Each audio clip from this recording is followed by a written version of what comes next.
Waves of anxiety have been rocking me right in my face. Actually, more like right in my stomach. That's where I feel it. It just swirls around and around and around.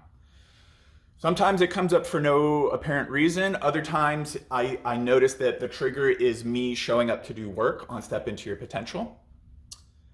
And I think that for most people, when you have a goal or a dream, something big that scares you, anxiety is going to be part of that journey.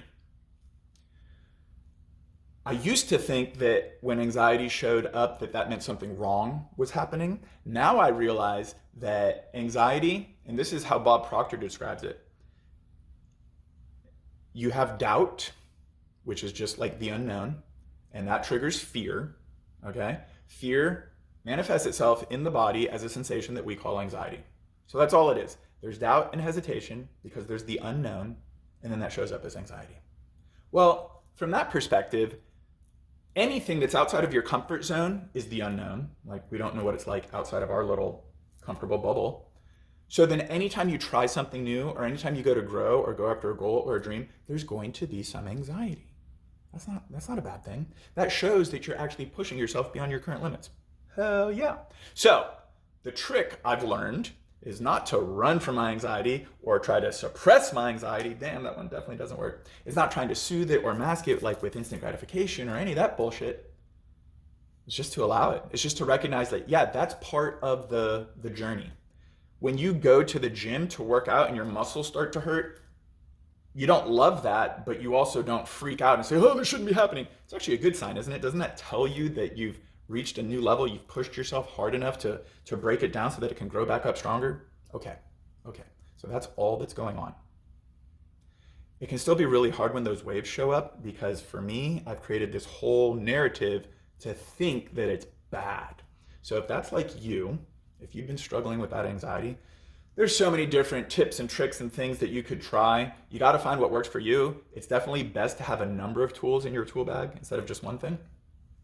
But for me, I like to write out a list of gratitudes, maybe 10 gratitudes that I have going on. I also like to have my higher vision, like what it is that I'm building, like seeing my goal, seeing my dream fulfilled already. And I have that written out. And I continue to write out more and more about it every day. But because I have that higher vision, I'm able to read that, emotionally tap in with that, and that can help. But honestly, you know, something else that's been really, really good for me is feeling that anxiety and not doing anything else, but allowing it to be and continue doing the work anyway. Maybe I do the work slowly, maybe it doesn't look great or whatever, but I continue to show up despite the anxiety, and I feel better afterwards. And it fades. It does. It fades, it washes away, and I've done the task. And then I look back and I'm like, holy shit, I did that task, even though fear and anxiety was like rocking my stomach. That starts to shift my relationship with anxiety.